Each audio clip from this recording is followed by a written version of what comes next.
Want to do what others are doing. The life they're living on social media is not actually what they're living in real life. So they follow their footsteps, which lead them to the wrong perspective in relationship. Don't believe anything you see on social media. Everything is fake.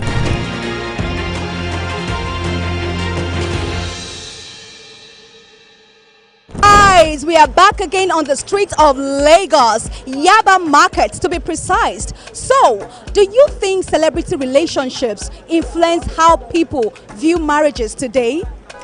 According to me, depending on the situation, for instance, if you are a public figure and to avoid the rumors or people talking about things that they don't know about, it's very advisable for you to announce it publicly that okay, you are out of this marriage or this relationship. But if you are not a public figure, it is not necessary. Yes, it does, 100%. Yeah, because I might say the life they're living on social media is not actually what they're living in real life. They only portray what is sweet, like enticing to the public. While outside there, in the inner zone, that secret zone, they live the real life. And they don't show it in the public, being the social media. I believe so everything dey online, not be everything real. Even some things they even say physical, you know, even they real. So I don't believe is real. She get, and even if it's you, I don't still believe it's you. I won't say yes, I won't say no. It depends on how you place yourself. Some people, they believe on social media, they want to trend, they want to do what others are doing. We're supposed not to be so, because you know, if you are judging your marriage based on celebrities, those celebrities, some of them are passing something terrible more than what someone is passing through in marriage. So if you are judging yourself based on celebrity, you are going to lose your marriage. Celebrity relationship don't influence how I personally view marriage, because sometimes we see celebrities as going to the extreme just to entertain us. So it's not the totality of what we are. Yes. Exactly.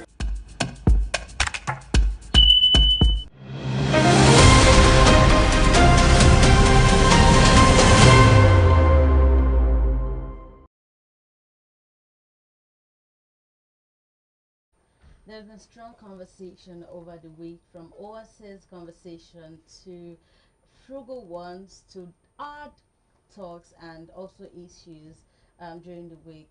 We bring you all of the updates to discuss and analyze.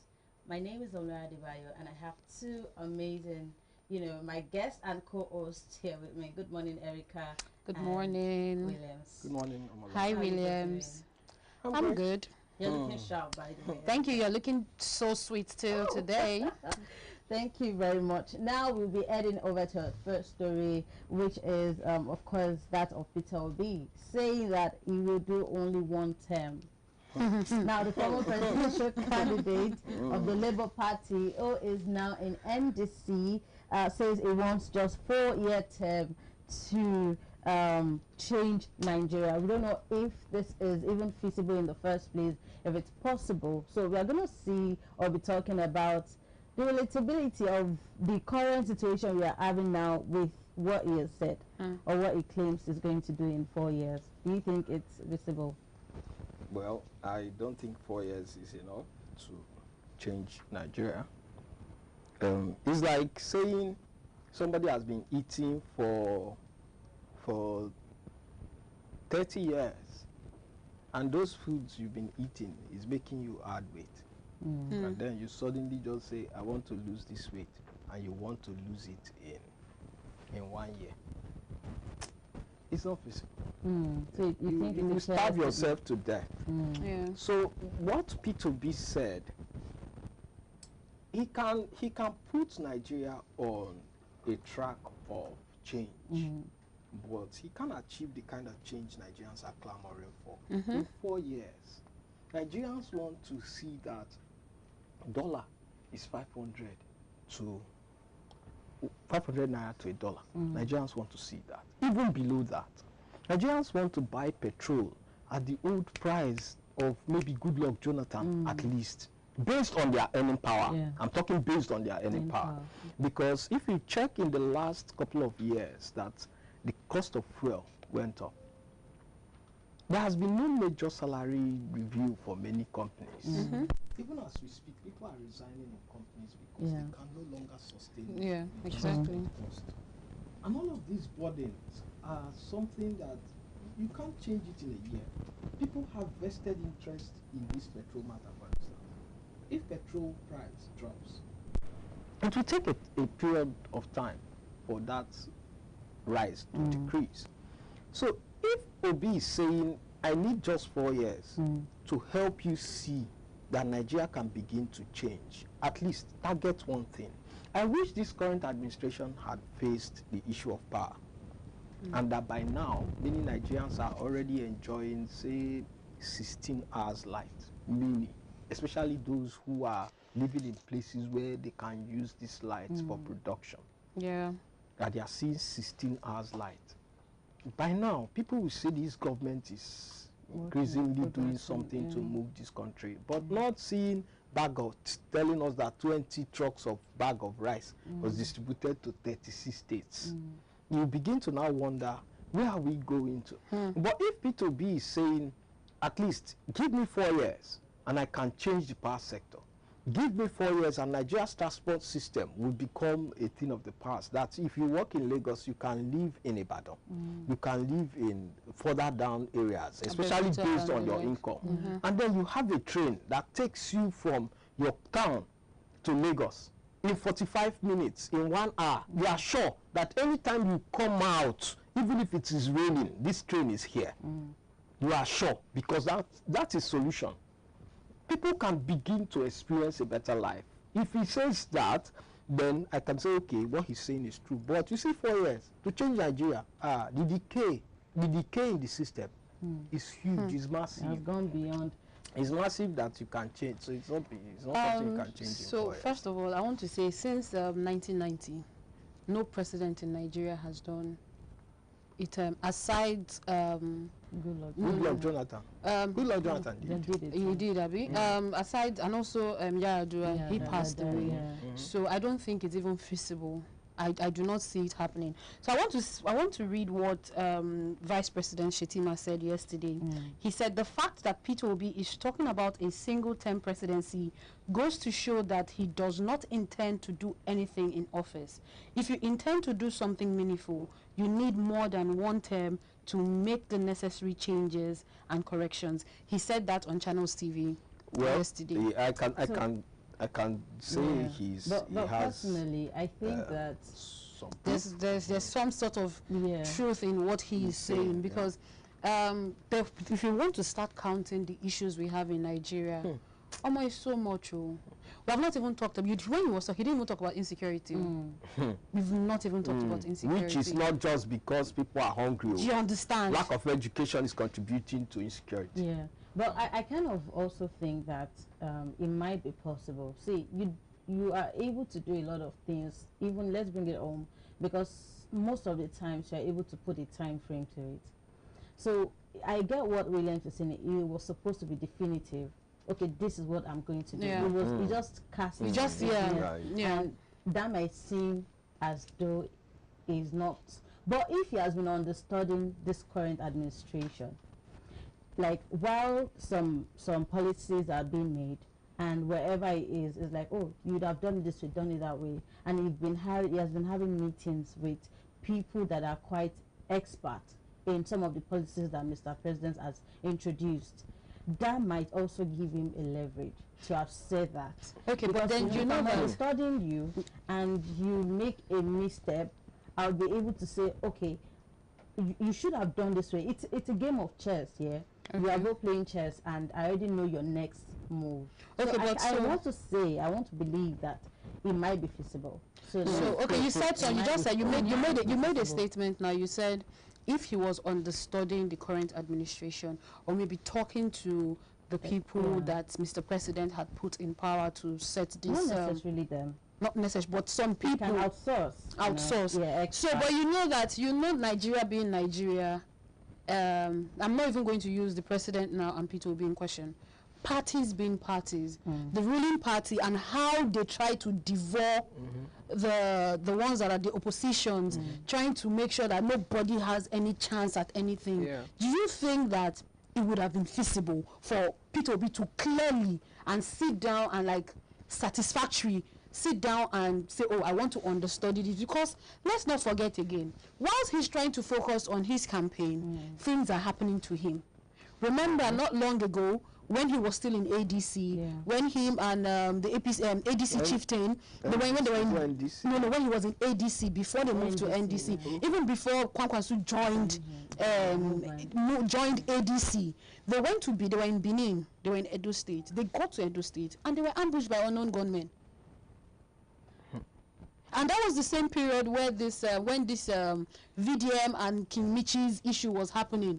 So you understand what I'm trying to say? So that I feel that even if he has those plans, the current administration would give him breathing space. And I feel he shouldn't have even said that. He should have just kept it to himself. See, although this might be a form of trying to lobby his way through the heart of... So now, is it now genuine? Now, I also, again, I think that if he had made that statement, now we need to also think about the personnel involved. Tinubu, Mr. President, in due respect, Tinubu might have that political acumen, but we can also, or not, we would not also forget the fact that Peter Obi is sort of an economist. So now, for someone who is frugal in spending, it will tell you that this number of things is what I want to be able to. One of the things and causes that has not really made this administration go far in terms of making things work and visible is because there've been lots of misappropriation of funds. You know, none to accountability, little accountability. In fact, I'm going to say there isn't any much accountability. So if there is a system that promotes accountability, things might work. That's one of our major issues here in Nigeria. What I would say, governance too. What I would say is, if Peter Obi had said, give me 4 years to show you that a lot of things can change. Exactly. It makes more sense. Is the context. Now you remember, and you see, let me even have done sorry to cut you. Let me even tell you why it is necessary for him to have said that. For me, I believe if a person has 4 years, there is another 4 years but it is not in your hands. Use that first 4 years to prove to Nigerians that something the you can other do. 4 years added to this 4, you could now achieve more. But if in these first 4 years nothing is seen, the people should just vote the person out. So that's why I think Peter Obi should have come in that direction. Because the truth is, 4 years is plenty, and 4 years is also small. 4 years is plenty to a person who comes into that 4 years with a plan. 4 years is small to a person who begins to make his plan inside the 4 years. There might be an existing plan. I cannot really. Well, I like to be very realistic in my dealings. But there are countries. We can talk about Singapore. We can talk. Okay, let's even say it's an Asian. How about an African country, Rwanda? They did some. I mean, that administration at that time did something within a short period of time. How many years? How many years? It was within 4 years. You can look it up. Which president was that? I mean, I can't. Because I know that Paul Kagame ruled for 24 years. Yes. I mean, I'm saying that there have been cases like that. Now, what I'm trying to say is that if he had made that statement, I don't think it's an uncouth statement. It is giving a breath of fresh air. It's just being political. No, see, we don't have to. It's my POV here. We don't have to agree.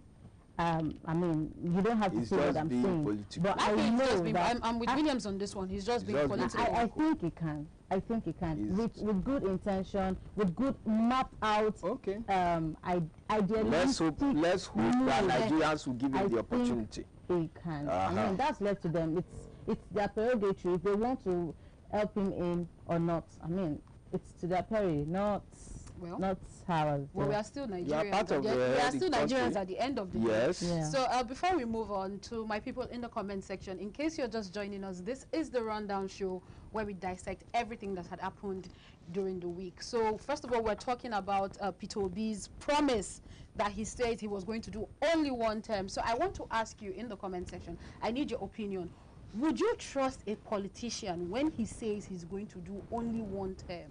Would you trust him to vote for him? I would like to hear your, I would like to read out your opinions in the comment section. All right, so we're moving on to JAMB approves 150 cutoff. Williams, why are you laughing? Why are you laughing? JAMB approves 150 cutoff mark. As Nigeria prepares its young ones for the future, education is one necessity for growth. But our education system is facing a lot of challenges, one of which reflects in the scores that students now get with introduction of technology that many are not used to. To address this slide, you know, what are we going to do about it? What do you think? Why do we need to? You first. let me allow Williams laugh. So I think that the reduction of the cutoff mark is not a bad idea.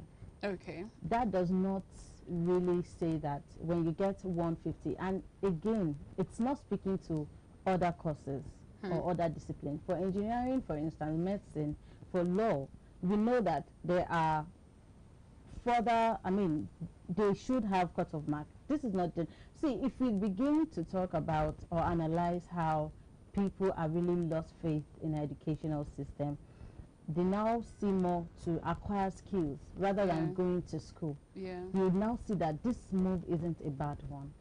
Even after the JAMB, there's going to be UTME. You'll be writing inter-school exam. Sure. So why then should you keep see, you can, a student can get beyond the 150. It's just a cutoff mark.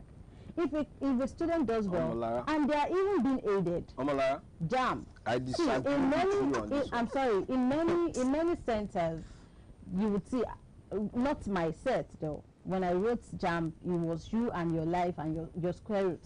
But now I've seen people are now being aided allegedly in centers. Students are now being aided. They get more than what they can't even come out to say that they were the one that did it to themselves. Sorry to cut you. So what is the essence of giving that over? Okay, let's I disagree with you completely on this. I disagree. It's not about the cutoff mark anyway. It's about what you know and what you are able to say that I can, how do I put it down? Let me just tell you something. Don't worry. No, I'm worried.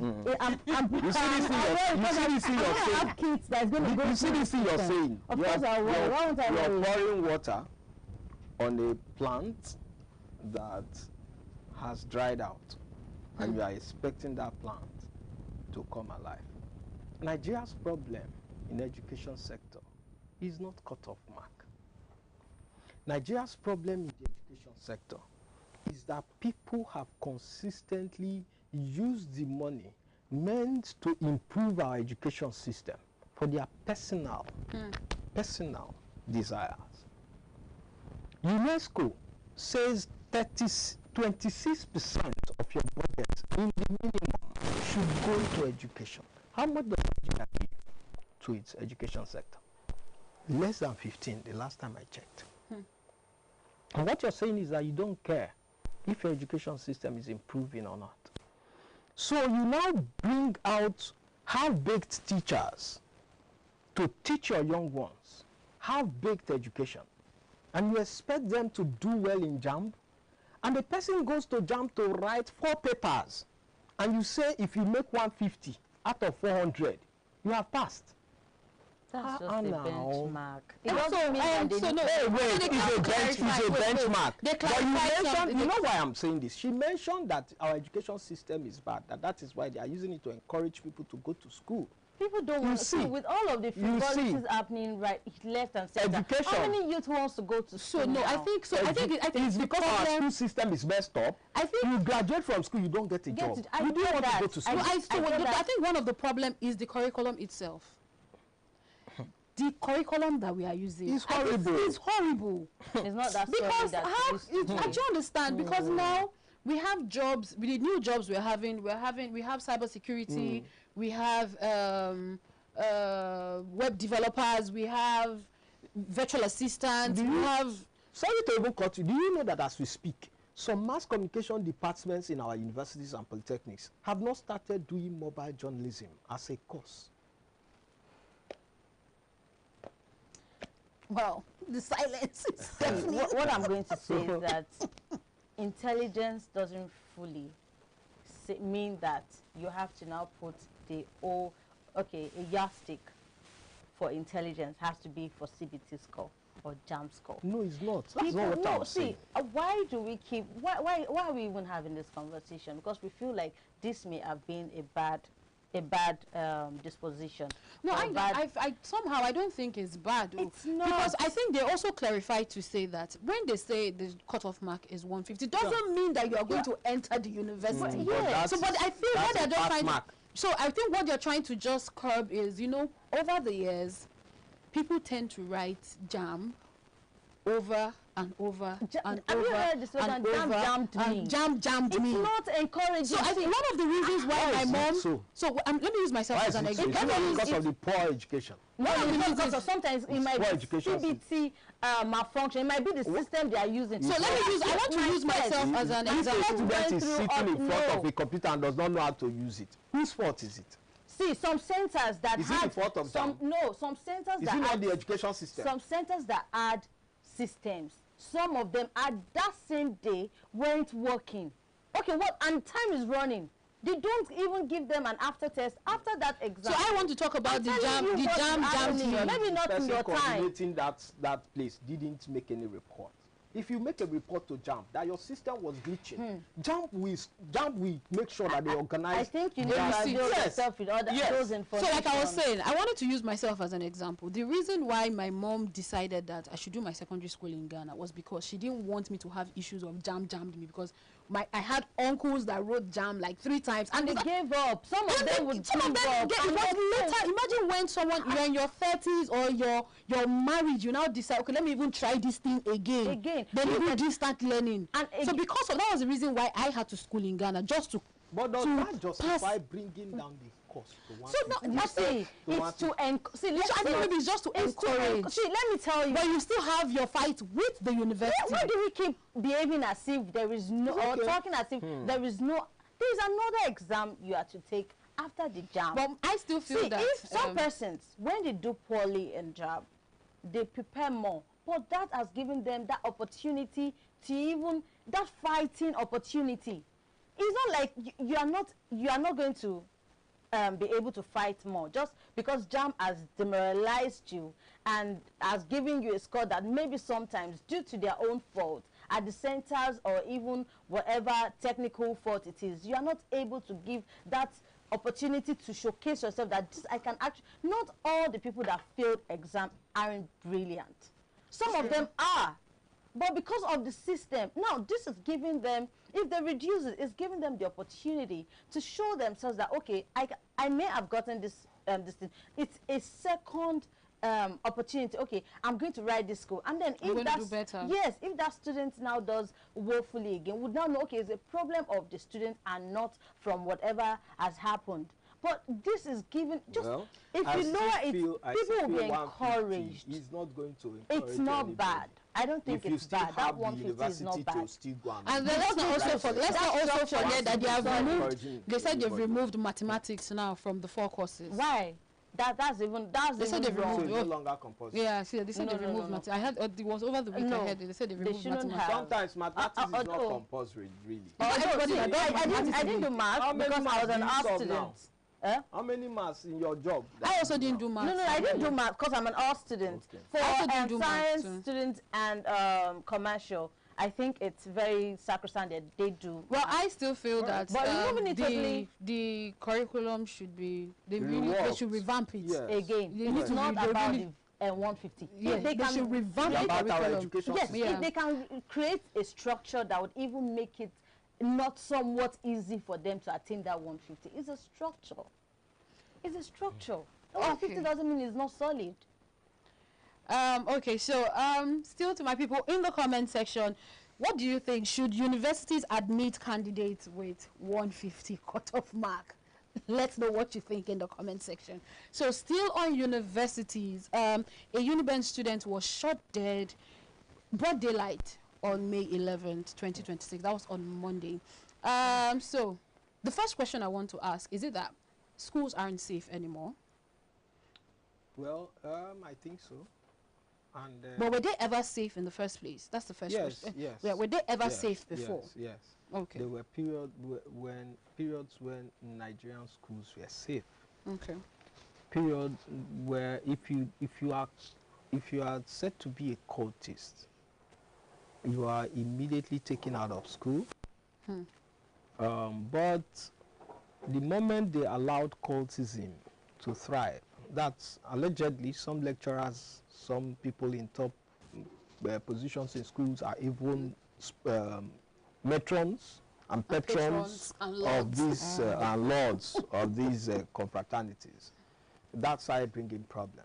So what it means is people battle for supremacy came into the education system, and supremacy not by brilliance, brain, supremacy by who I can subdue, how I can take another person's girlfriend, how this person's lifestyle is intimidating me, how this person is trying to show me that he is wealthier than I am, can spend more money.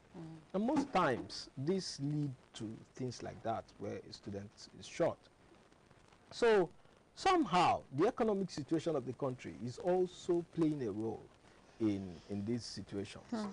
Recently, I had a school in Ekiti State where some students were robbed with machete.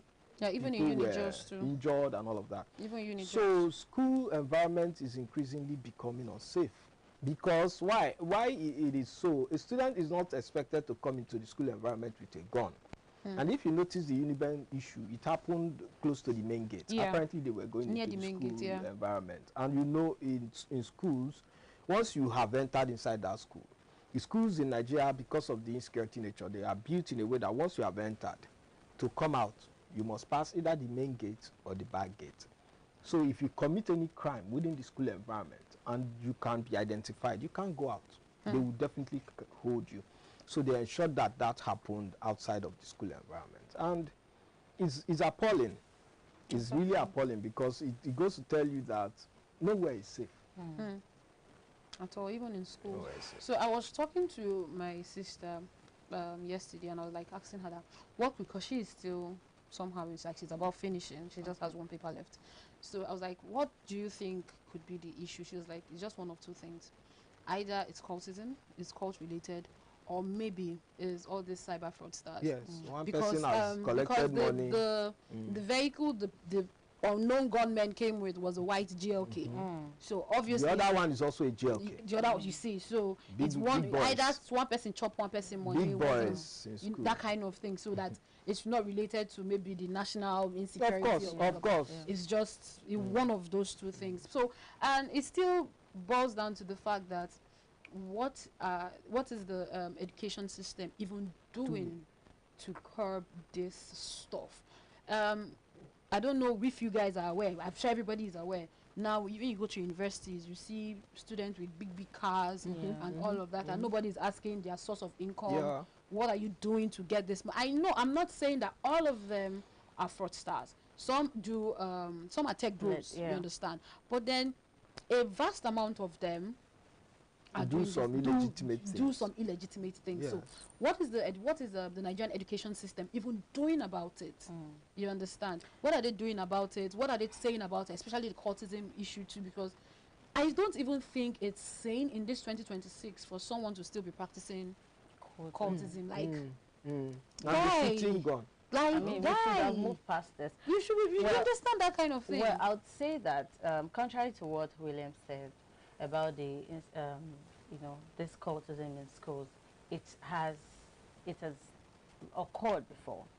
It's just that after some time it died down, and because of the structure, again, the VC of the school, depending on the VC of the, if the VC of the school is someone who is very security conscious and a no-nonsense person who is apolitical, doesn't care. You know, we'll see more of an infusion of politics giving way into institutions now.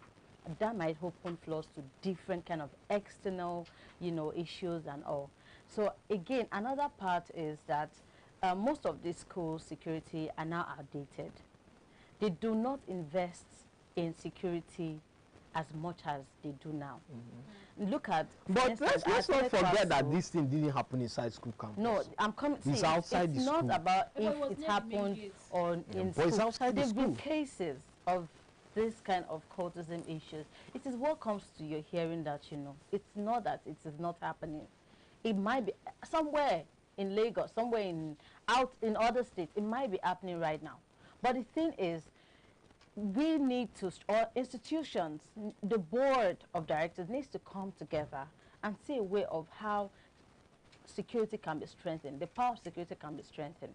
If that happens in the first place, now this will be outside of domestic. I'm going to call now in a bit of, in the context now, I'm going to call issues that happen, cultism issues that happen within school domestic, and I'm going to call the ones that happen outside school external, because like you said, so instead of talking about domestic cultism issues now, I think there's a need to strengthen security.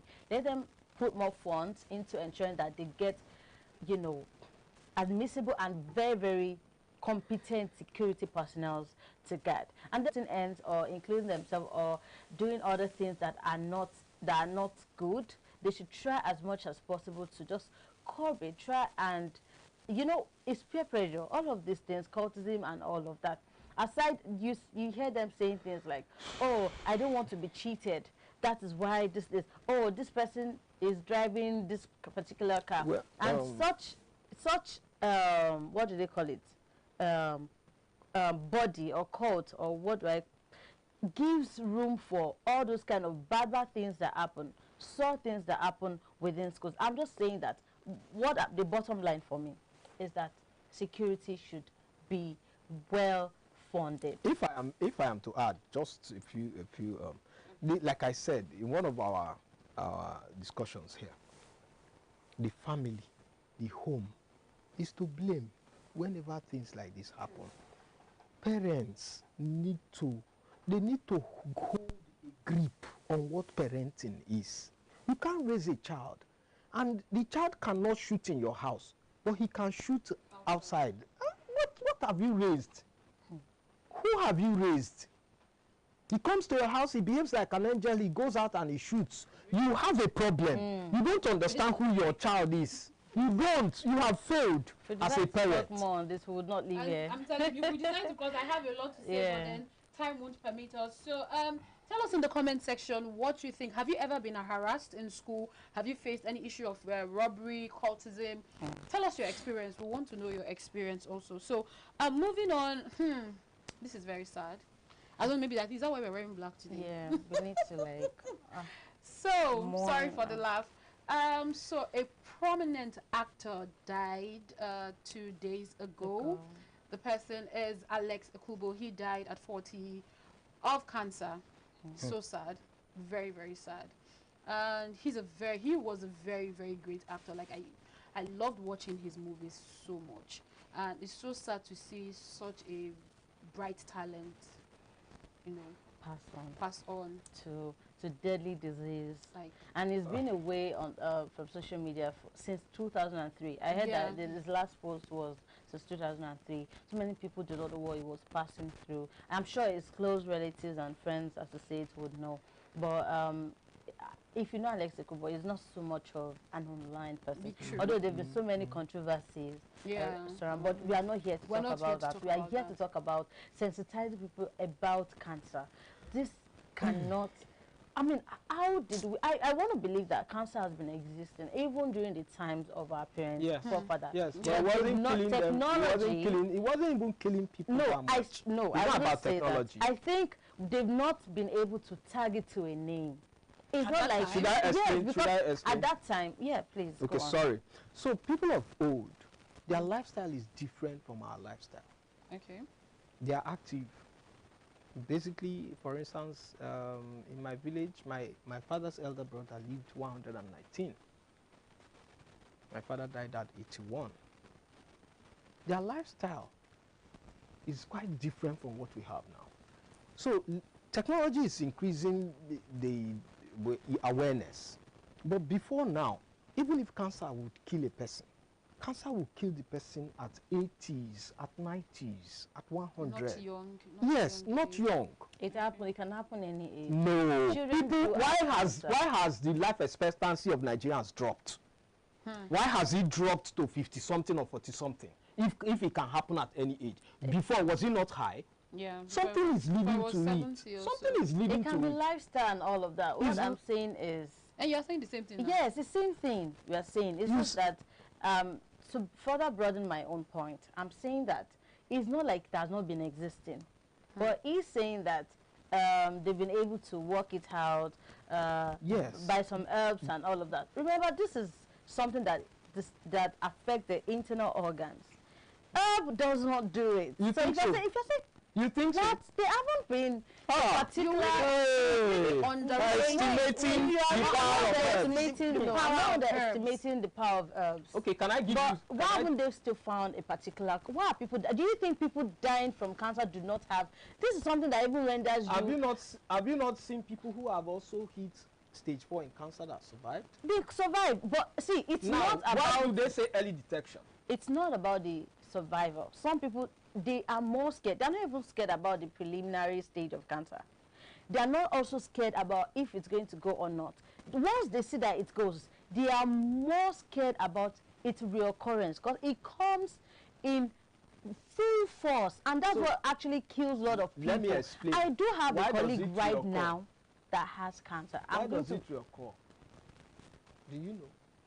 Now, if a person, your lifestyle, there are things that science have identified that encourage the growth or replication of cancer cells in the body. One of them is lifestyle, lack of sleep. I've done the research on sleep, stress, and cancer. Stress can triple or multiply how fast cancer cells are multiplying in the body. You find young people spend so much time not sleeping on their mobile phones. Now, a person who has depleted his immune system because of stress, once cancer comes in, the multiplication tendency is faster. Now, if this person begins to add things like sugar to their diet, cancer cells, from research that I have seen, also sugar has a tendency of also making cancer cells multiply. Not the only cause, but it has a tendency, based on research, to also make cancer cells multiply. Now, if you find a person who has formed a lifestyle around sugar, around some kind of food, processed food, and cancer finds its expression in that person's body, it becomes a problem. Now, the major problem that we even have is that as people age, they don't say, it is time for me to go and be doing cancer screening as regularly as possible. Now, at 40, every man should begin to do prostate cancer tests, for instance, to know how their prostate is. If a man is not doing that, and cancer has developed from stage 1 to stage 2 to stage 3, because it will not show in the outer part of the body, and then it manifests as stage 4, is it possible for a man whose lifestyle has been very, very weak in terms of consuming the things that are not okay, to begin to make that quick adjustment that can bring healing? So that is where you see that people say herbs fail. I want to go back to that because the truth is herbs are the original things that were given to man for this body. For this body. The person who made man, if you're a believer, you that believe that God actually created man, not somebody who is believing in revolution and all of that. If you believe that God actually made man, and God created these herbs for man to use, and you still have the mentality that these herbs won't work for you, that for me is lack of trust in God. Number one, lack of trust in God. Because you say the God gave you these things to eat and you're not eating them. So one of the reasons that these things kill people is lifestyle that is difficult to manage and adjust when it has become late. That's why they say practice good lifestyle as you're growing because it's a habit. You find people who have cancer, sorry to drag this a little longer, you have people who have cancer that they say don't eat sugar. They will go behind and take sugar and still lie to the person that they are not taking it. So lifestyle plays a role, a very important role in, and then people should go for screening. If he had found out at stage 1, do you think he would have died? The liver has the ability to regrow. So let me just chip in something. That thing you just said. So he tweeted in a tweet he tweeted in 2011 just resurfaced when he said he wished or he hoped that cancer was just a zodiac sign, and nobody understood that statement until now that he's so. But what I want to even say, I think we're rounding up. What I want to say is I've just observed something on social media. Whenever someone passes, everybody now comes out to start, he was this, he was that, he was that, he was there. I'm like, rest. Let the dead rest. Let the dead breathe. Let the dead breathe. Let the dead breathe. Why you not coming to write one long epistle? They bullied him. When they were bullying him, why didn't you come out and speak up? You understand? So, excuse me. Please, what legacy? So, to my people in the comment section, what legacy do you think Alexx Ekubo would have left behind for his fans, for his generation to come? You know, I also please help us say R.I.P. in the comment section. Yes. Pray for him that heaven receives him. Rest. All right, so.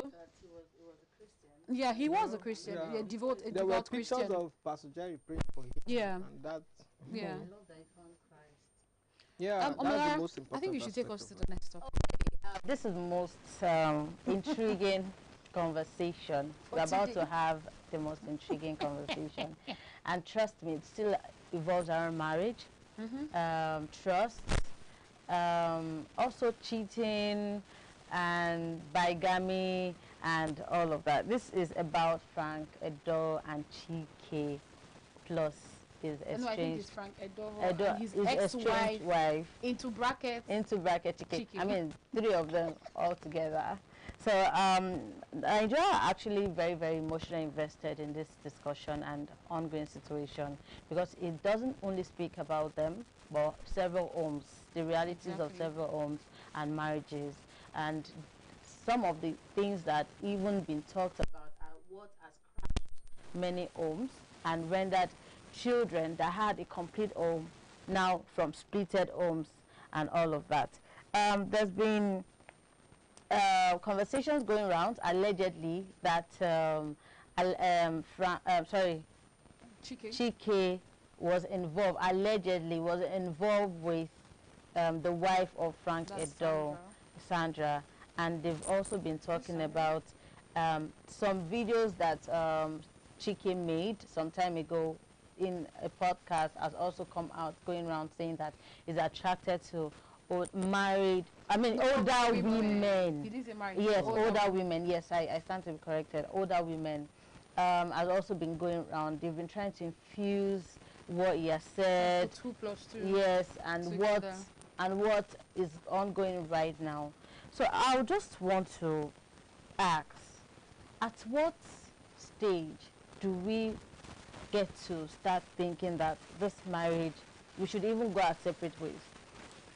Cheating, is it now a thing now in this modern day, or it just gave more more, they decide to give it more meaning now? Has it been occurring before? And at what stage do we get to start saying that, okay, should people get involved with each other regardless of age or if they're in a relationship with another person? And how does feelings grow? How does it grow? Okay, how do we protect our feelings? I want to start from that last one because that's where the problem started is. from. Yeah. Feelings. Feelings grow when you give attention to the person you are not supposed to give attention. Exactly. So a woman is having problem in her home. Instead of talking to the husband, number 1 person to talk to your husband about that problem, or talking to her family member, or talking to the husband's family member who she's also close to, or talking to the husband's mother if she's close to her, instead of talking to a total stranger. You see, when people get succor from someone that is not a relative, they have a tendency of gravitating towards the person in their mind because they feel this person really cares. This person hears me out. This person is on my side. So they gravitate. And the more they give attention to this person chatting, you see the problem is DM. That's another problem that the marriages are having. Technology. A wife can be on the bed chatting with another man. The husband is not aware. But unlike before, the woman will have to go there when there was no phone. You will have to have a meeting with the man before any sexual immorality can happen. But now, from phone, they have already agreed a hotel. They have even booked a hotel. So the woman can come at a different time, the man can come at a different time. But before, the two of them will have to meet and even go into the hotel together. William, sorry, just to say something. You said you were stating woman. Do you think that any married woman that is happy in her home would decide to want to look outside? No, she won't. Okay. And that was why I said attention. A married woman that is happy in her home will not have time for another man to be chatting, making voice notes. Let's not also forget that there was a podcast or an interview where Frank Edoho said that he rather keeps malice. Okay, now about malice in marriage, he said that. But what I think a man can do is maybe silent treatment. So but I want to silent ask, how long is different from malice. How long should that silent treatment for a few hours? Few hours. This is your wife. This is the woman you looked at out of the whole women in this earth, on this earth, or the ones that you have met. You decided that this one at least matches what I want in a woman to an extent. Except that man made the choice foolishly. And then you decided that this one should be a wife. You brought her in and you are living with her. That mind you made, that's your mind that you made up to marry her, should stay with you. If you have a problem with her, it is not enough for you to walk away and stay away. You can be living in the same house but you're staying away. You are not talking to her. She cooks, you don't eat. I'm telling you. You just come in, you drop your clothes, you are on the bed, making her life more miserable than it already is. The woman will begin to check her phone, see who can I talk to. And then suddenly, the devil knows how to. Because when the husband is not talking to the wife, the devil is the next partner that is waiting to talk to her. The devil knows how to program it, that the moment she's checking her phone, one old friend that they may have had something together before, or the friend may have told her, I like you, will just send a message. And they start to chat. And she would be free to open up to the man. And this is what is happening in my home. The man begins to caution, give this one, that one. Before you know, they have agreed on how to meet, to at least make her happy. It is so what that people fall out of love. And it doesn't only happen to single people while they are dating, it also happens to married people. So, but in my own view, if you fall out of love with your married partner, or yes, with your partner, ensure to have a discussion with your partner. Yes. So these feelings, nobody has. You don't, even you as my husband, you do not have control about on how I am going. How I'm going to feel in a certain way or after some time.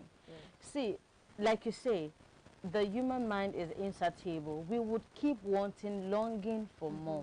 So how, as people who has lived together for 40 years, see people 40 years of marriage, 50 years of marriage, how are they able to?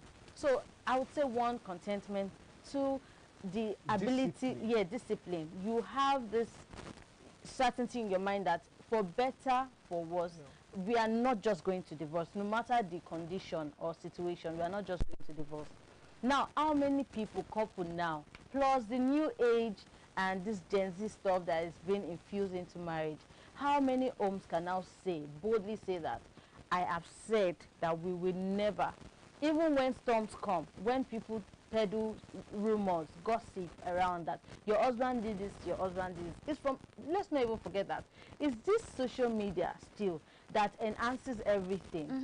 Even if the man was doing some kind of stuffs underneath, is this somebody somewhere would just see a video of you, chakam, and you are out there already. Just social media, it's doing lots more. Aside from people make money from social media, but Nigeria, to be specific, we've not been able to see how we can honorably make use of social media. Apparently, what we do with social media now is gossip. How to put people's life, especially celebrities. Yes, chasing clouds. On social but media. you know that. So I think one thing you should also understand is that they are called celebrities for a reason. The moment you decide that you want to be famous, your business is no longer private. Yes. Yes. You've made your business our business. Like me, you've made your business your business because me I will no, the business isn't mine. So even yesterday, Chike posted and Davido commented, "Wahala." It's like there's something that's happening that we don't know. But that aside, I want to say something. So I saw in so many comment sections that the men were crying and wailing. And I want to ask, I was like, that's really a question. Why is it that when a married man cheats, they will tell the woman, forgive and let things go? Men are polygamous in What nature. kind of polygamy is that? So now let me now, that is the biggest lie I have ever heard in my entire existence, that men are polygamous in nature. During our forefathers' time, if my forefather wanted to be polygamous, if they marry, they come house. He go marry one, he go marry two, he go marry three, he go marry four. But these men of today, they are not married there. They want to keep one faithful wife, one daughter inside the house, and then be doing their shenanigans outside.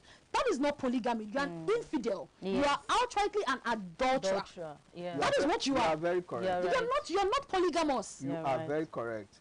So why is it that when the woman now does it? So I think I'll clock it to our new age women. What is good for the goose is also good for the gander. Because the babe also came out. Time. Yes, she also came out and she in fact she said her piece. Apparently she has been the one that has been. She said she's been the one that has been carrying the home. School fees, finances, everything. Life, the man's lifestyle. Now she they fund down, and this man hasn't come to debunk it. You understand? She also mentioned women that this man has been involved with. One of them says she's suing. Oh, please. Which now you're not going to sue? Okay, I think we need to let this matter rest now so that we can go on to another. It's about Saleh Mamman fraud sentence. Nigerians are becoming, again, emotionally disconnected from corruption headlines. I'm telling you, nobody really said anything about that. Yes, who cares? Because it does happen often. So we are used to it already. That's kind of so I don't know what you have to say about that. It's all crews here in Nigeria. I think the court also said that if he can pay the sum he looted, that they will reduce his sentence. I don't understand what that means. Is that what does that mean? So it's there was a name they gave it before, that you just bring back the money and then they will reduce your sentence. Somehow, in a very corrupt environment like Nigeria, like we have, that can help us recoup our money. Instead of putting the person in jail, and the person will be like one popular celebrity, I don't want to mention names, that was supposed to be in prison. Or had a flat and can call. You know. instead of us to get to that point, then bring back our money. Yeah, bring back our money. Give us our money back. But Let's that's use like it for something. encouraging. That's the thing is that I feel so. I feel now. more So if you politicians. steal and you know that they will still collect this money back from you. No, how about the ones you've spent? What of the one you you not have to? No, you will bring back the money. No, you don't understand what You I'm do trying not to have say. to drop So it. now anybody that now wants to loot will say, okay, this money I'm still looting. want to Let me invest with it so that when I want to pay back, I'll be at able least. to. And I don't think that's serving that reduced sentence. I don't think it really holds water like that. It doesn't. It doesn't really Anyway, hold water I like that. think that it's high time that we went on break now. Okay. And it's been such an amazing time with you all. Thank you so much for staying with us. But we'll go on a break shortly. We'll be right back. Thank you for staying with us.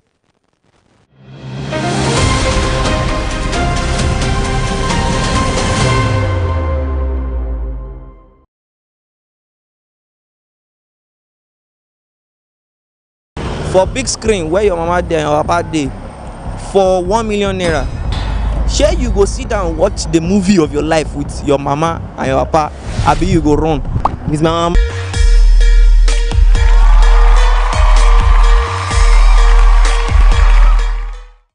My name is Olamilekon Akinloye, and my stage name is Paraphrase. Yeah, rap is what I do. Ibile Mugabe. Yeah.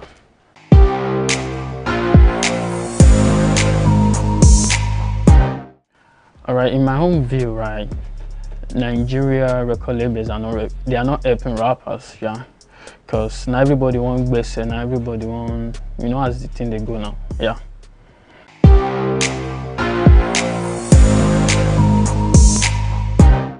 You don't know, local rapper, rap, Jawumo.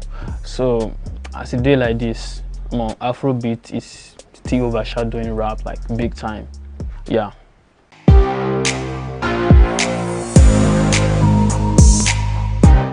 So the big three rap star in Nigeria right now is for me Olamide Baddo. I mean that's my #1 person from way back, and to this moment, I mean, it's been pushing the culture and all that. And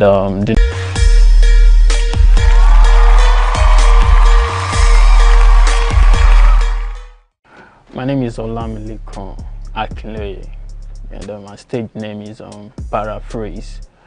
Yeah, rap is what I do. Ibile Mugabe. Yeah.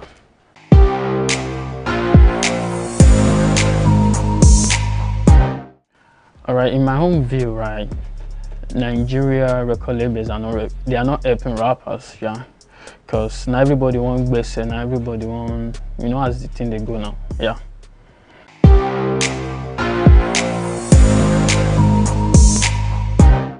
You don't know, local rapper, rap, Jawumo. So as a day like this, Afrobeat is still overshadowing rap like big time, yeah.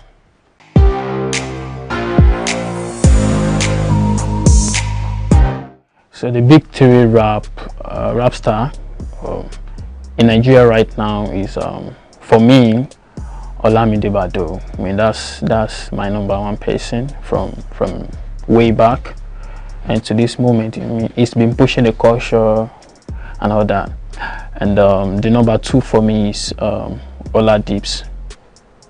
I mean, if you look at his project, his work, I mean, he's still pushing that thing, always telling his story to rap and all that. And the last person for me is Kabes, yeah. I mean, it's not out there like at the global page or global phase, but then he's always pushing it, so I respect him for that a lot, yeah.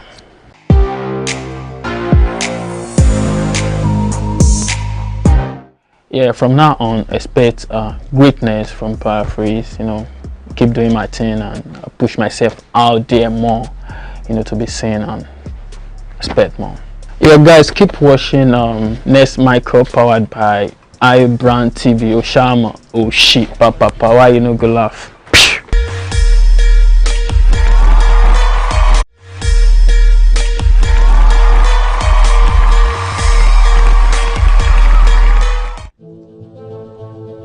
Yeah. Stay on. Have the money, give them my bitch. Yeah, started grinding from the hood. Tryna get me out of mud. Tryna let them know I did the what they say I never would. I don't care about the wounds. I don't care about it. I was eating off the scrap, had to fight to be food. Oh my also tight, if I lose then I'm screwed. Tell them about my dream, they say I am a fool. Now the same one talking call me one of the coolest. I'm here, they give me hope that is at the end of the tunnel. Only me they push, I'm only me they wire my panel. Feel like switching up the flows and all my energy I channel. Put me on display and let them tune to my channel, yeah. Came up from the dust, had a hustle for my place. Now I'm sitting on the throne, got it setting on my face. Don't expect my best, why you giving me your words? I'm a real bitch and I say you on my chest. Bumped up quick, now they watching how I drip. I don't beg for respect, I demand it when I step. No cheap talk, no peddling games. I don't live in my past. I don't like it when I stress. You know I'm blessed. They said I couldn't, but I did it with finesse. You should tell all your bitches that I am up next. I'm the female rapper that did this and make it make sense. I am the queen in my kingdom, I don't change trends. Like I don't notice what I'm seeing, not the princess. I don't know my head, I do not care about their existence. I love my people, reason why I keep my distance. All of a sudden they forgot. All of a sudden they forgot I put them on. All of a sudden the niggas I breed upon. Live a life, but they left me the moment I really down. All of a sudden they hurt me like it is fun. The reason every season all I think about is funds. In my lowest I don't see nobody call. I'm not keeping the score, I'm trying hard to ignore. My dude that feelings only matter never yours. And this is crazy where your mind is if you're yours. And they will stab you with a feeling no remorse. I'm making it a must to hurt who hurt me once. You wanna judge, do you know about my past? Can you handle the pain I carry and the scars? Are you my friend or my enemy in disguise? Will you see me the same if I take off the mask? They don't know it's how you feel when your soul gas cleared. The one you died for doesn't feel how you feel. Gave love and got scar, now my heart don't feel it. Rather be my own vibe, watch it that close. Yeah, I know sometimes I say it's certain words, I don't mean it. I will show up if you call me in a 9 minutes. What are friends for if you say you love but don't mean it? I'm the type to show you love beyond limits. Show up in the next mic call. Tell them that I'm so hardcore. Show them I'm the new problem. Now me be the new ice. Now me be the girl from the east. I don't care about the grits. I came in from the streets. I must speed. I don't since they say rap is hard, but I do this with ease. I show up when it's cold and I come in with hits like. Yeah. You know what time it is? It's not young.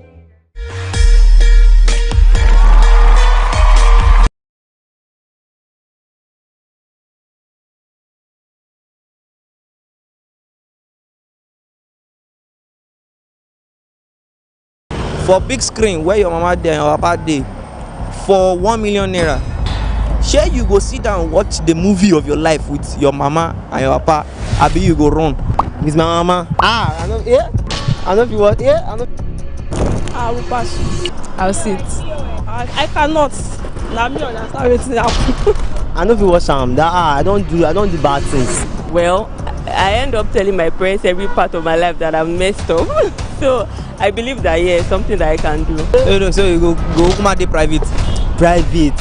I cannot sit and watch, they'll kill me. You know, I say, I'll go do all those things. Everybody get rough pass now. No one. The pass rough pass too. The pass rough pass rough.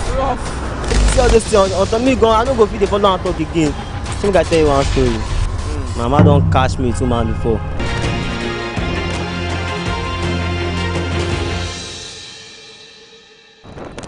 Yo, what's up, guys? It's your boy again, Daryl Polo, one FM, aka Rafiki, the clown boy. You know, yeah, on the streets of Lagos again. And you know what I mean? This. Would you sit with your parents in a big room on a big screen to watch your past life for the sum of 1 million naira? Would you do such? Would you sit there to watch your past, right, with your parents for 1 million naira, or you would pass? It depends. Is it like all my past? Everything that had happened till now, like up to now, will you sit in that room on the big screen to watch it from beginning to the end with your parents for 1 million naira, or you will pass? Well, I end up telling my parents every part of my life that I'm messed up. So I believe that yeah, something that I can do. I'll sit. Chop no go. I will pass. I cannot sit and watch, they'll kill me. Why? Everybody get rough pass now. No one. The pass rough pass too. The pass rough pass rough. So I cannot sit and type. just pass. I go run. Why not show? 1 million is small. 1 million. Okay, more do 2 million. It's small. 5 million. You know what your tape? With my mama. I know, yeah. I know if you watch, yeah. I know if you watch Samu. I know if you watch, I know if you lie for you. Amaka, why now? I know if you watch, and now only even the money is still small. I know if you watch Sam. That I don't do bad things. I don't do bad things. Gone.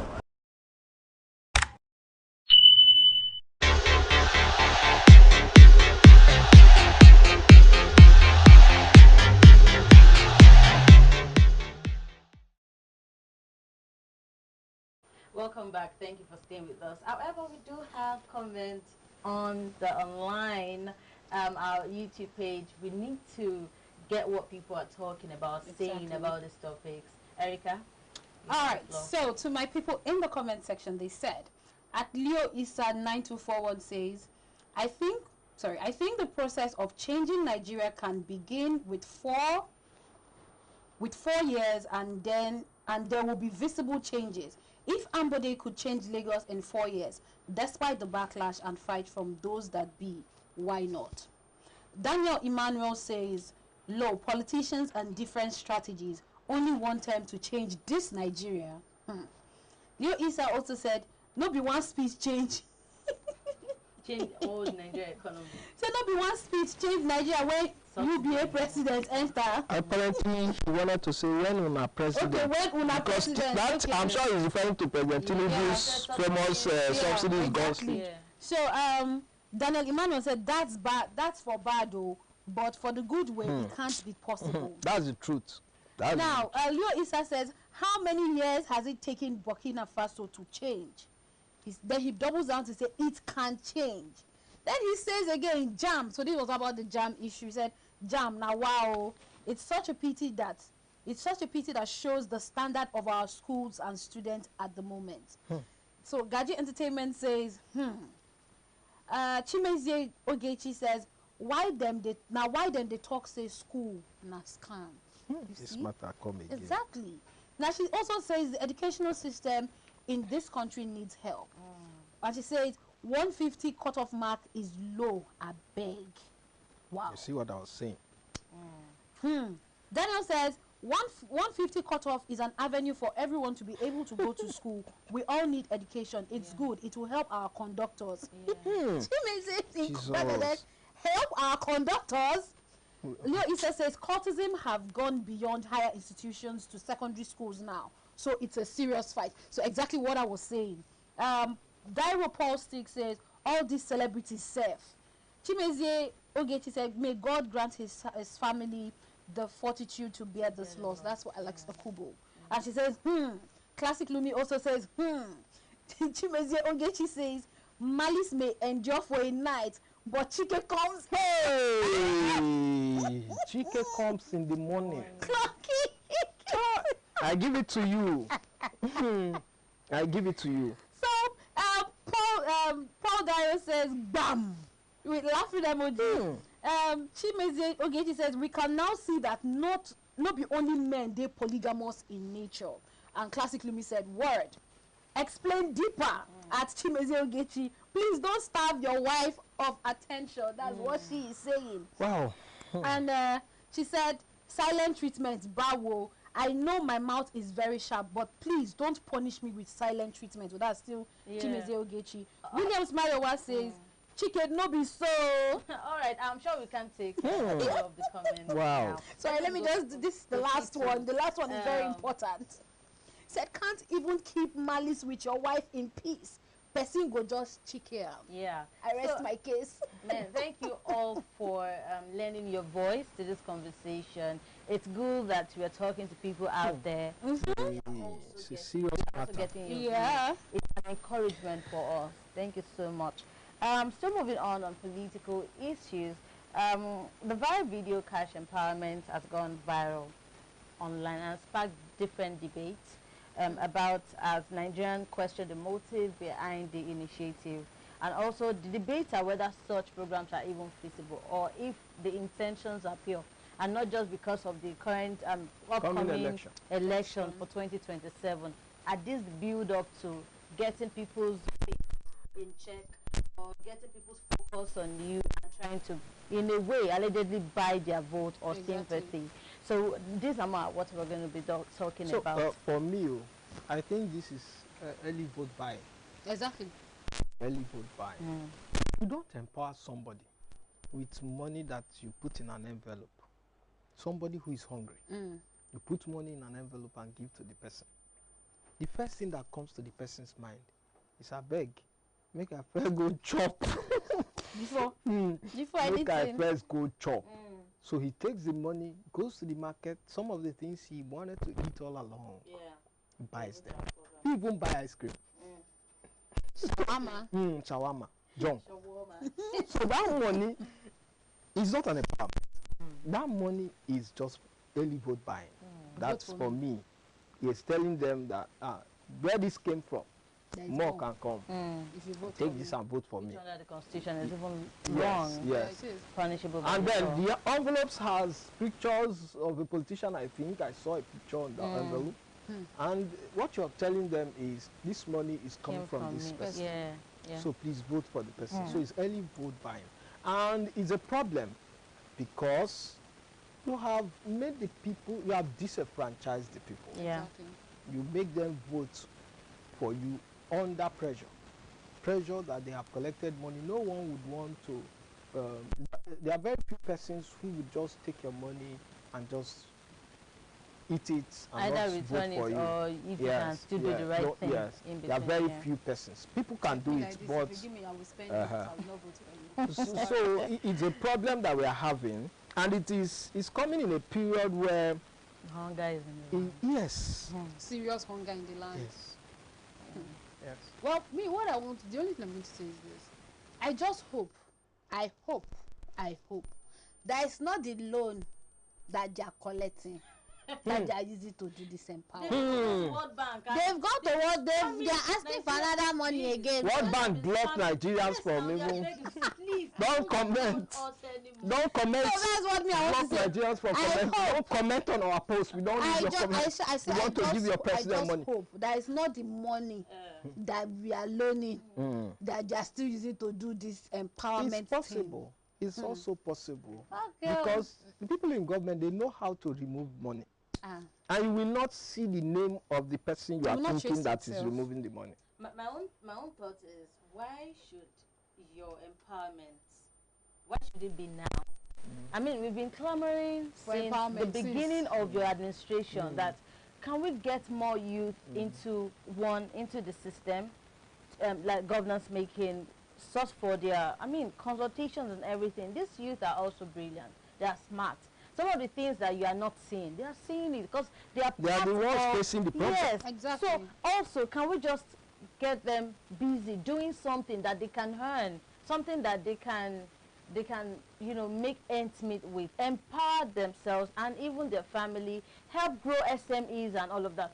All of these conversations have been talked about. Why should it be now? Why? So now is the time. So now is the time. Typical politics. Yes, that's the tone. Yeah. So I just feel like generosity should not be done or should not be mapped out only when you need people's assistance. Let it be that it is what is attainable. And it is what is sacrosanct. This is not generosity. I'm just vote buying. Let's say what it is. Allegedly, that's your POV. That's your POV. They did not come and say we are buying vote. So if you say anything at you're on your own. No. So I think it's generosity, but it should be balanced. It shouldn't be done now. It could have been done anytime apart from now. But why now? Why should that's the question. Why should an individual give money to people and you claim you are empowering them? Why don't you give them a skill? Bring these women together. Teach them how to sew clothes. Teach them how to knit African attire, African fabrics. Mostly NGOs are doing yes. Teach them and give them this money. Go and buy the material. You have learned how to do adire. Buy the adire material. Give to them. Let them do the adire. Sell it. You can help them sell it. If that's how to, you can help them sell it. Invest in their business. Yes. Well, I let me just say, it's not like I am for a party or anything, but I know that at some point, during when his tenure started, in Lagos, and I'm speaking for Lagos State now, there were some empowerment programs, some skill acquisition trainings that have been going on. So that's what I can say. You understand? If they could have done that maybe nationwide, it would have made more sense. Or maybe you can say, oh, the president's empowerment scheme, this, that. Where do you think this money is coming from? Let's even be factual. They now have money they have been giving money directly. They now have that. It's not coming from Mr. Governor's salary, please. It's coming from. Is it a PC that gave the money? See, in every administration, No, there's been Lagos State, acquisition, empowerment and initiatives that's helping from the grassroots. I'm talking about this money now that we are. Is it a PC that gave the money? Well, since they put, you said they put a face on the envelope. What are you now expecting? So it's not my mouth. You will hear that the upper of this thing I've done. All right. So still on politics. NDC says the cost for presidential forms is 60 million naira. Very small money. Small money. Yeah, APC's one is 100 million. Why should nomination form be that expensive? Or that's when they will get to know if you are serious about this. They don't know not to know if you are serious about the position. Did you see a video of a Japanese man that is seeking governorship election? He went on the street, just printed banners and he was trying face to face. Even some Nigerians were campaigning for him. Is Japan and Nigeria, which is more developed? Why are you even saying that? Do we I want to help us to understand. Because I don't know why giving 60 million will prove that you are able and fit. We know that political venture in Nigeria is highly dependent on money. That's the problem that we have. Yes. Like we've said we've established this some Saturdays ago, saying that it's no new. How can a salary earner or a businessman put his 60 million? Because this is not investment too. It's kalo. It's chacha. You know what they call chacha? Even an individual cannot. If you want to run now for any office, is to go meet other investors and be like, okay, can we come together? I want to do this. Present your manifestos and all of that. And they will not godfather you. No, it's not. As people come together, I can even buy the form for the person if I trust the person's governance, and that's where I'm going to. So now you now buy that form of 60 million or 100 or whatever million it is. The person does not end up winning. No, for what will you do? For me, please, you are not me. It's for the development of the state and of the country. Are you the one that is voting? It doesn't matter. Wait, Omolara, let me ask you. I might not be your hard-earned money. Your hard-earned money. Yes. That maybe, let's say you are into fashion. You spent nights. I know. Making bring in emotional anger. And then you take 60 million of that money and give to an individual to put in politics. Yes. Will I demand for returns of investment? Is that what you want? No, not even there. That's where you are not sure that this individual will pass the primaries. And you give that your 60 million and go to sleep and you will sleep well. Personally, I can do anything to ensure that that person that I know is culpable is being brought to office.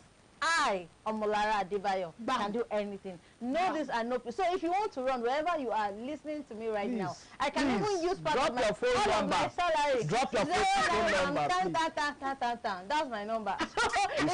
You see, she cannot give phone number. She can't give phone number. If you want to run for any office, drop your name on the comments. I have PA. Don't yes, ma'am, happy.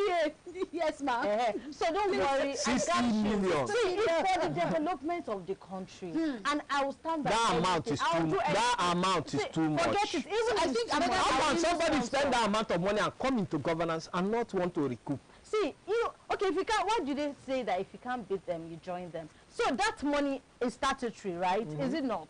They've said this is the amount of the... So if you know that you have good intention, you will not let the bad eggs go ahead and pay the... All you need to do is... That money, you know that money does not stop there. You will still lobby. Yes. You will still need money to lobby. Will take... See, they are the millionaires, billionaires. So the 60 million does not end there. Yes. You will campaign. We can't say, okay, why is it not small? Is this not why we are having? Is this not why we are having thieves in government? People who are coming because they want to come and collect money. Even Mr. President, that everybody knows that he has some financial, dependency to an extent, independence rather. It's still sought after people like you can see, and this is not allegedly. We saw vehicles now, printed vehicles, but shared by Obi Kubana and the rest of them. If he could do it alone, it wouldn't have taken all those assistants. So what I'm saying is, ask them? Did you? It could be voluntary. It could be voluntary. These people because have of done what it they want to benefit somehow. I don't know, but they could have done it because of the trust they have in whoever they are supporting or alleging for. They are giving their allegiance. If you had a boss, if you had money to buy a bus, you buy a bus and give to somebody who is campaigning as your support. Who would that person be? Pardon, I didn't get that. You have seen Tinubu, Obi, Kwakwanso, who else? Atiku. Who would it be? Who can you buy your bus and give? I don't need to. Why do you want to come openly and start? I have who I have eyes on, and I'm going to support the person. Either way. You had the money. With my last kobo. Make no mistake, with all of my salary, my earnings, I don't even have this is the mindset that we really need. But they still need to bring down the cost. That's one of the reasons why even the youths cannot even participate in things like any youth that wants to come out should source for what do they call it? Investors. Yes, investors or those that can push that.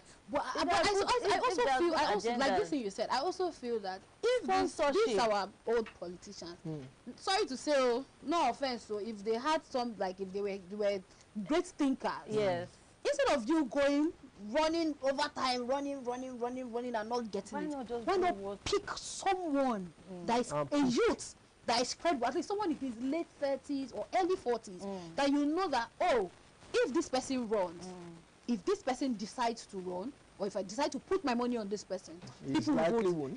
There's a likelihood that he's going to win this election. There are two things involved. But I know that the only thing are you sure that the youth too? Are prepared. Have you seen the youth? He's a Yahoo boy. The youth we are talking about. He's a Yahoo boy. The youth we are talking about are the youth on social media trolling people. Trolling people. He was scamming people. I heard that they just scam people money 2 days ago. One scheme. They are trolling. They are in Nigeria. They are involved in shady things, and these are the youth. No, you can't say because some people are doing this. My new number of them. So you cannot. We can't generalize it. No, we still have youth that are very credible and they have integrity. My concern is that if this person brings his money, gives to this young man to run, I hope he will take his eyes away when the man eventually wins. Godfatherism and all of that. That's because when he wins, he wants to say, okay, I made an investment. That's when you now start hearing investment talk. I get it. This is an investment. Let's also realize this. Let's say, for instance, you are my sponsor, and I know I get into office, and I know that there are loops, there are gaps in policy making, and I know that you are very competent. You know your onion. You know how to you know solutions. It won't be bad. Rather than going elsewhere to start scouting for outsourcing, I can easily come to you because you have helped me when I needed, and you are capable. There is no offense in that, and in that regard, and you give the person access to recoup the money. So it's not the matter of excess or not. It's about one, acknowledging that you were helpful. Two, are you competent? So are you saying that because you helped me and you are also competent, I should not help? So what if the person is not competent? No, it's not the matter. That's why I said there are two things. So if the person is not competent, what would you do? You abandon the person.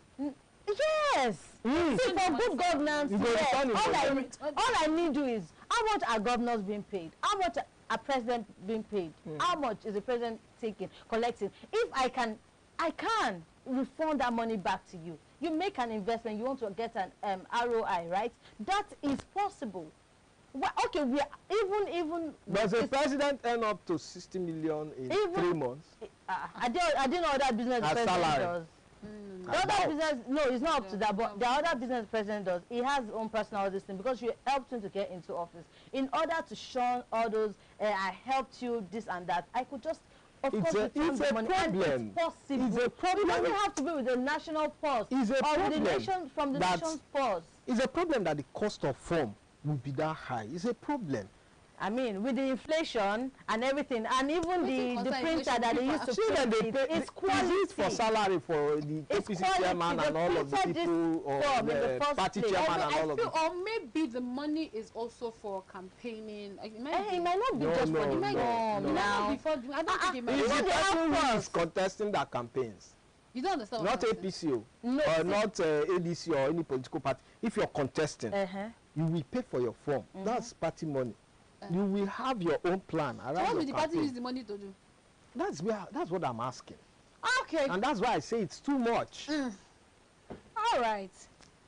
So we're moving on. So before we move on, tell us in the comment section, do you think 60 million is too much or is too small for presidential form? We want to know your opinion in the comment section.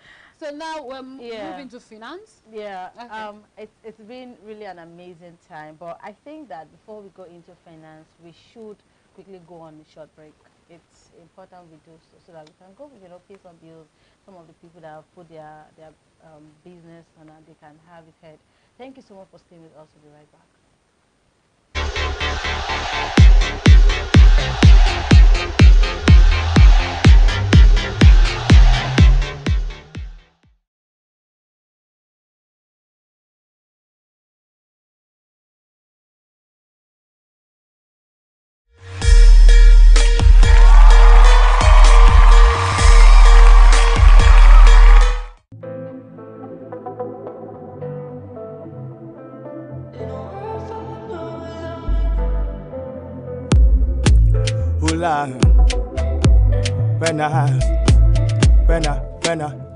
When I shoot my shot, the end. See me with the girl, you know she fine. Waiting line, it's my time now. I like it when she nice and clean, so we could get messy. Don't blow my phone, don't text me. On the right side like I'm f***ing messy. Pause. Won't want me, when you won't want me. I'm in San Francisco jamming. I'm on the phone with chicks from Germany. Bumper to bumper, just don't tag me. Speeding on the highway, catch me if you can. Come closer, that's my song, she's jamming.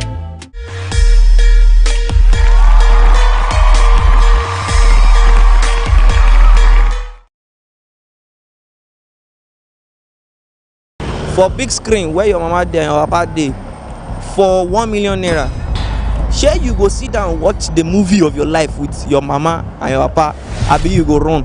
With my mama. I know if you want. I know. I will pass. I'll sit. I cannot. Now me understand wetin happen. I know if you watch JAMB. I don't do bad things. Well, I end up telling my parents every part of my life that I'm messed up. So I believe that it's something that I can do. So you go come dey private. Private. I cannot sit and watch, they'll kill me. They want to say, I'll go do all those things. Everybody get rough pass now. No one. The pass rough pass too. The pass rough pass rough. See all this thing on me go. I don't go feed the follow and talk again. Some guy tell you one story. Mama don't catch me 2 months before.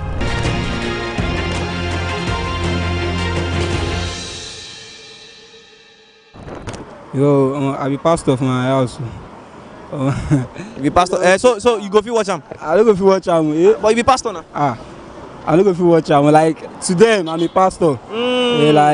Ask me actually, I was read my Bible. Yes, I read that normal stuff. Now people know me for church. Say, I know you guys do Gen Z lifestyle.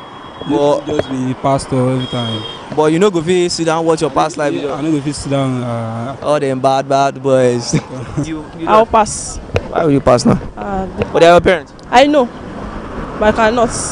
For 1 million naira. I cannot. For 5 million naira. I cannot.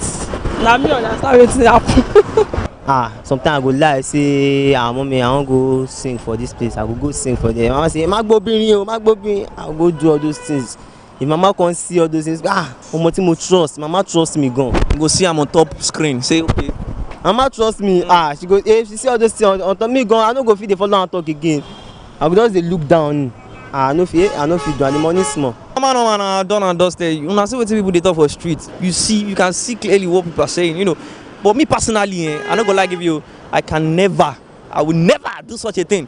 You know what I mean by that? My past lives, I will never do such a thing. But no, everybody has sins for some people. Now God go forgive everybody. But let's know what you think in the comment section. You get me? Let's know what you think in the comment section. Let's see your opinion. And also don't forget to click that subscribe button. Follow us on all social media platforms at iBrand TV.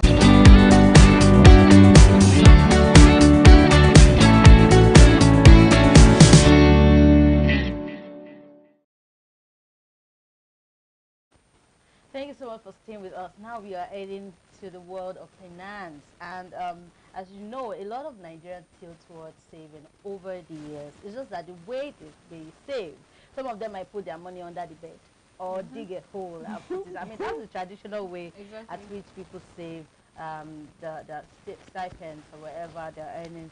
But now technology and also initiative has further helped people on how to properly save money while they also get returns. That's what we'll be talking about now.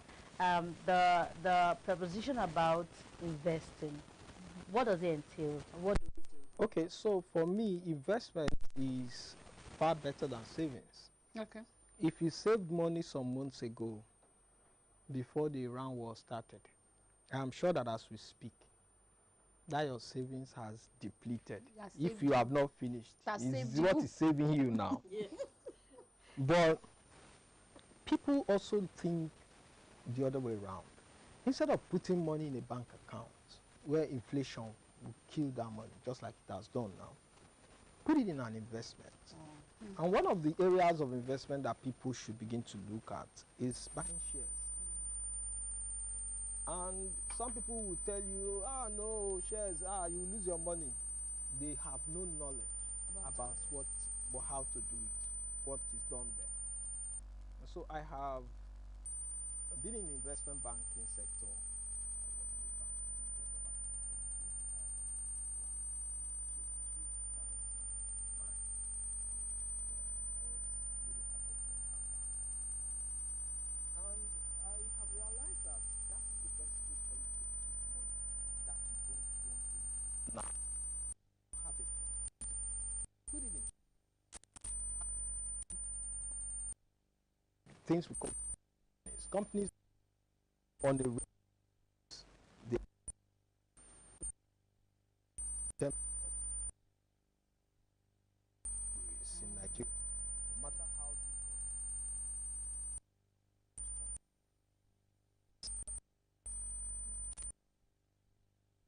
that putting it in your investment account. So now technology has even made it interesting. Before now, you will do calculation, you will do statistics, you go tire. But now technology has made it interesting. There are different companies in the stock market that have applications that you can use to buy.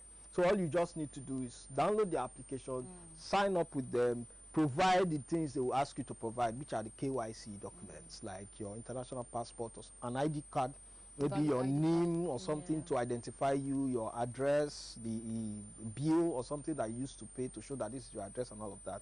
You do your KYC, then you start buying. You can even buy by yourself. Like this morning, you can put up a trade, between Monday and Friday, you can put up a trade, you buy that same day, you see it in your app. So it's interesting that, to the point that the money you put there, you can't easily take it. Before you want to take it, you know that I'll have to place sales and they will now have to request for the money to come out. That alone discourages you from using that money. So consistently the money is growing at the back. While it does not discourage you from having savings. I'm not discouraging anybody from having savings because when situations like this come, those are small monies that you can use. But if you have a plan to keep aside a certain percentage from your salary or what you do, share it into two. Let some parts, even a higher part if possible, go into investment. That money you're supposed to use to buy ice cream now and satisfy that your desire for sugar, put it aside Send it to that your shares company and use it to place order. The truth is that ice cream you didn't leak today. You can do travel like Otedola and the daughter. Go to one country and take ice cream. After some years, yes, you can go to a country, take ice cream and return to Nigeria. If you have been able to consistently. One of the richest men, Warren Buffett, his shares that gave him money. There was a time he was topping as the richest man in the world by buying shares and selling. He started at a very tender age, but those of us who don't have that opportunity to start at that age, we can start anytime. All right. Well, thank you so much on that, Williams. What Williams is simply saying is that it's not enough to have investment literacy. Participation is also important. Yeah, exactly. And if you keep your money idle, I mean, with this inflation, money tends to depreciate when it's idle. Yes. So put your money where you know the goal is and see returns. I mean, we are going into the sports and the sports segment, and we also want to know what's happening in the sports world, what we should do, how the bettings, predictions. Let us stay connected together, you know, side by side. We'll be right back.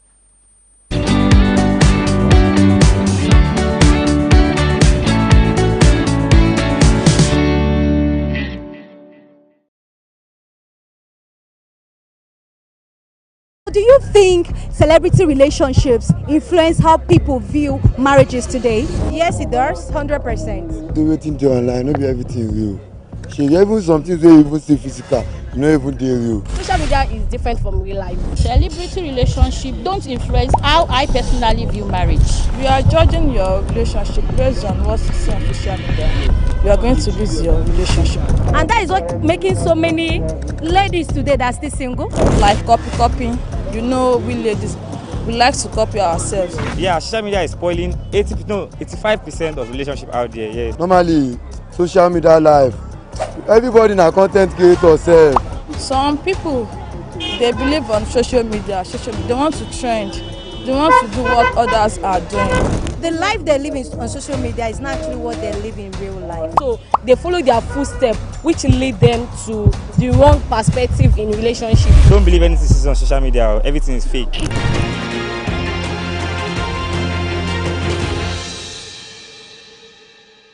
Guys, we are back again on the streets of Lagos, Yaba Market to be precise. So, do you think celebrity relationships influence how people view marriages today? According to me, depending on the situation. For instance, if you are a public figure and to avoid the rumors or people talking about things that they don't know about, it's very advisable for you to announce it publicly that okay, you are out of this marriage or this relationship. But if you are not a public figure, it is not necessary. Yes, it does, 100%. Yeah, because I might say the life they live on social media is not actually what they live in real life. They only portray what is sweet, like enticing to the public. While outside there, in the inner zone, that secret zone, they live the real life. And they don't show it in the public, being the social media. I believe so waiting to online, not be everything real. Even some things they even say physical, not even they real. So I don't believe it's real. She gets, and even if it's you, I don't still believe it's you. I won't say yes. I won't say no. It depends on how you place yourself. Some people, they believe on social media. They want to trend. They want to do what others are doing. We're supposed not to be so, because you know, if you are judging your marriage based on celebrities, those celebrities, some of them are passing something terrible more than what someone is passing through in marriage. So if you are judging yourself based on celebrity, you are going to lose your marriage. Celebrity relationship don't influence how I personally view marriage, because sometimes we see celebrities as going to the extreme just to entertain us. So it's not the totality of what we are. Yes. Exactly.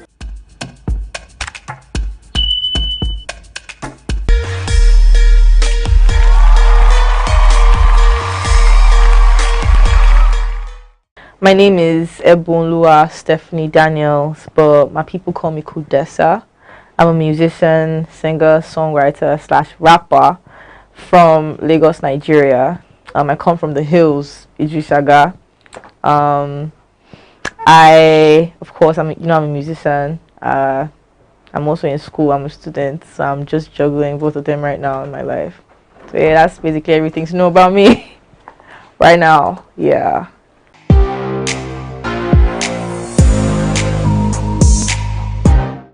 What is it like being a female artist in Nigeria right now? Very, very interesting. I meet a lot of interesting people, interesting characters that don't shock me, but at the same time, I'm just like, okay, that's cool. That's cool. Yeah, this is a very interesting journey, if I have to say so myself. Yeah.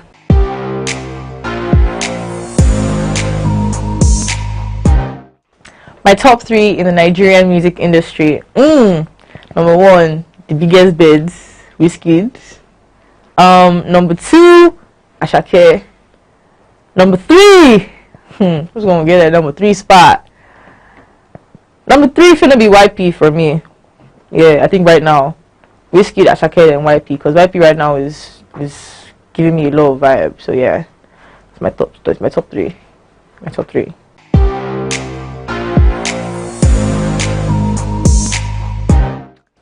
Our Wizkid FC rude. No, we are not rude. But if you come for us, we will come for you. If you don't respect us, we will not respect you. In fact, if you show any sign of disrespect, we will disrespect you totally. Even if you sign, you just show us. We will finish everything for you. Don't just show us sign of disrespect, sir. That's all.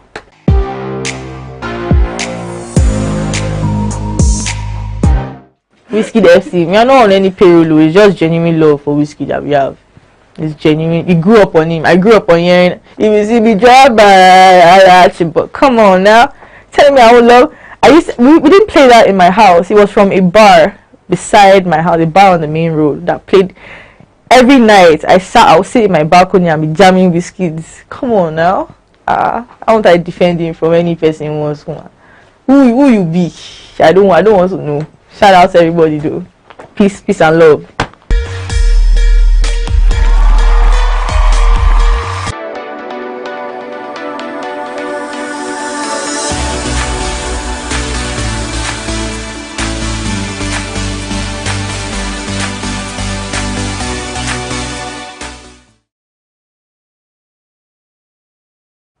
Now, welcome back to the rundown, and this is sports segment on the rundown. You know what time it is now. You know what's up. Join with us as we dive into sports updates, predictions and sports news in general. And there's something I want to talk about. There's a crucial match that is going to happen today. The FA Cup finals. Oh my gosh. Oh my gosh. Between Manchester City and Chelsea. What do you guys think about that match? What do you think will be the outcome of the match? Let me start from you. The outcome of the match will remain. The outcome of the match will remain the outcome of the match. I mean, now when I say the outcome of the match will remain the outcome of the match, I mean Liverpool. I mean Manchester City. Why is Liverpool in your mind? No, I'm just. It's funny because I was trying to call losers and then Chelsea. Hey, they come for you. So I don't see Chelsea advancing. I mean, they keep losing and losing and losing, and it won't be any different today. I mean, even though it's the FA Cup final, and it's won that final 8 times. Yes, they have, of course. Man City, I think they will not. Exactly. More reason why Chelsea that beats PSG. The more reason why Man City. The more reason why Man City. The more reason why Man City will not let it happen now, because Man City is FA Cup and Premier League. These are the many for them. Yeah, these are the cups that they are trying to. Chelsea, this is the only thing they have to win. They won't. Yes, let me come in there. When you said Chelsea beat PSG, I get them before no be property. Exactly, like they beat PSG. Did they win anything when they beat back herself? I was telling one Chelsea fan, I was like, this is the only achievement you guys have. You're always telling somebody something. Wait, for you. Now, if you check, for fact's sake here, if you check the records. Man City has been into the finals for about 15 times, and Chelsea has been into the finals for about 17 times or so. And these people have won the FA Cup finals 7 times for Man City, 8 times for Chelsea. If Man City should win the FA Cup today, they'll be tied. And then if you check track record here, Chelsea I think they have a very good track record when it comes to getting into the finals. That's what I'm talking about. Same as Man City. And that's what matters now. And do you think Pep Guardiola won't do something? If you look at their 5 times meeting, Chelsea has never won Man City in their 5 last meetings. It's 1 draw and 4 loss. So like I don't see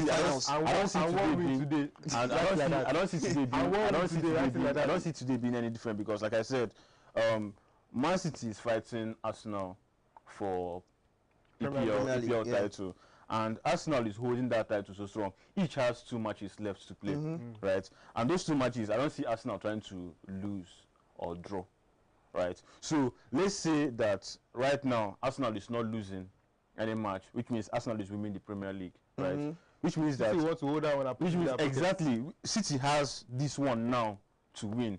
Let me hold this one first, and then we'll start fighting for Premier League again. I'll still, regardless of who even wins today, let's give our kudos to City because starting this season they were not as strong as they were. They did not have Rodri. Rodri is even still injured now. They did not have Gundogan.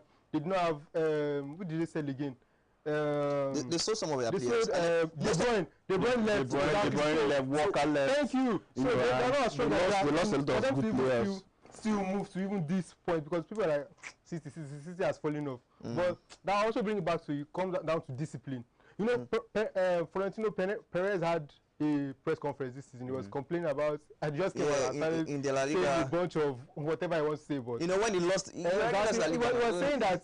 And the scheduling, this thing, it affects his team. All those things that's why you see pain of loss. City also even complained this season. You know, there was 1 week that they had 3 games in 5 matches. They came out to complain. They did not see you push anything forward. They still played their matches, and I think they won 2 of those games. So you know, it speaks to like the team itself, that mentality. They're trying. They've been winning. It's just like what was happening with Real Madrid prior to the current team playing. Real Madrid has always been winning, right? And then even now that they're losing, they still have that win mentality. They go out and they like, you see that they lost the league. They lost their league, and you see that their players were like peace. It showed on them. Yeah, it showed. Someone was comparing to Manchester United, saying someone was comparing to Manchester United. These are 2 big teams, right? I'm just looking at it from the big team angle. These are 2 big teams. Manchester United are likely finishing 3rd on their league, and they're so relaxed. Like, and it's such an achievement to them finishing 3rd. Well, that's the best they can because they are going to the Champions League. And then you see Real Madrid finishing 2nd, and they're so bitter because it's that win mentality. The win mentality. Like, actually, I'm supposed to be here. I'm supposed to be top, and I'm not top. I'm finishing 2nd, and you see how pissed they are. I see that win mentality coming back to Man U next season. Okay. With the fact they've announced Carrick as the permanent manager 2028. So that's a good foundation for them to build on. Yeah. So moving on, looking at the Premier League on a brief, you know, the title race is the last 2 games for each. Yeah, exactly, and they have like 2 points behind. Who do you say has an easier road? I think Arsenal has an easier road because Arsenal is facing Burnley. Burnley is I think 19. Yeah, and Manchester City is facing Bournemouth. But there's a tricky part to this thing. Burnley that you are seeing at the bottom of the table can fuck Arsenal up. Actually, they can do something, which we wouldn't expect. Because if you check Burnley's past matches, you know, when they face big teams, they give them tough time. So I cannot really say Arsenal will kill these ones, or probably they will destroy them. So let's wait and see what will come out of the match. And also, Man City is facing Bournemouth. We all know Bournemouth is not an easy thing. I mean, it's not an easy thing. Even Arsenal are facing Crystal Palace. That's their last EPL match. And even though Man City won Crystal Palace 3-0, right? And Crystal Palace is funny because I was thinking Crystal Palace will give Man City a tough time. Which I still predict Crystal Palace will give Arsenal a tough time because Crystal Palace are never really an easy team to play. And if you win them, it's just maybe you really had something going on for you. And if you don't win, it's likely draw or a very, very fatal loss. There's no room for any slip-up. Exactly. So I think the two even also looking at Nigeria's Premier League. Yes, our own Premier League here. You know, the last 2 games, we have Rangers United. We have Rivers United together, like 68 points. Come on, like the last 2 games. And looking at that table, the funny thing is, looking at the MPFL table, 65, 64 points. Like it's always like one, 2 points. Relegation battle. Remember stars we were talking about last week that they've already gone back up. They are a little bit stable. Any small mistake. So it's the same thing with winning the MPFL and then relegating from the MPFL. So like it's 1 point, 2 point difference. Anyone that slacks, and being that winning is 3 points. So like you're slacking. 2 points is 1 point above you or 2 points above you. Everybody should watch those last 2 games, though. Honestly, like the Rivers is facing Katsina United. Ikorodu United is facing Enugu Rangers. That would be a very tough match. Yes, Enugu Rangers been that they've been just topping. Going away to Ikorodu United, and they are going to Ikorodu United's house. Now, this is a fact. If you know Ikorodu United very well, going to their house is not an easy peasy thing, because is it that you draw or you lose in their house? And it's not just an. And they have to win the league. Yes. Exactly. They are literally first, and they come. You know the funny thing. You know the funny thing. Draw the match. They have this winning mentality too, just like Real Madrid.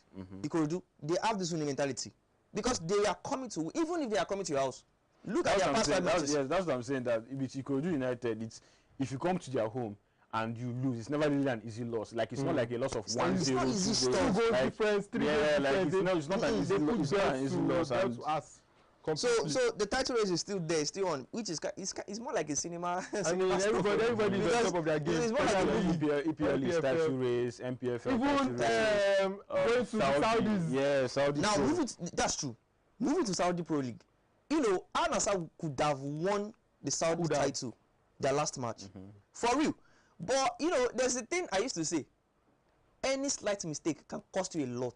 Of course. The slightest mistake. Now, see what happened in that match. 9 minutes. Hands of butter. Can you imagine?